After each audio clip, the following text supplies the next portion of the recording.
gün Cənub mətbəxinə aid olan çox dadlı bir tərəvəzli yemək hazırladım. Badımcan sırdağını hamı bilir.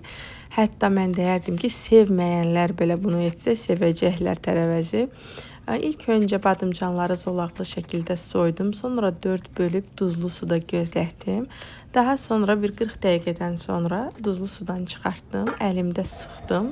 Suyunu aldıqdan sonra isə dəsmala düzdüm. Orada da suyunu alandan sonra isə duru yağda hər iki üzünü qızardıram.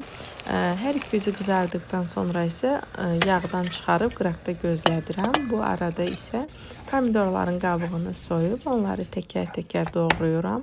Daha sonra sarımsağı xırdalayıram. Ən sonda isə tavaya ilk öncə pomidoru, duzu, istiotu və sarımsaqları əlavə edib badımcanları düzürəm. Üzərinə yenə eyni qayda ilə pomidor, sarımsaq və mən kərə yağı ilə qara istiot əlavə etdim.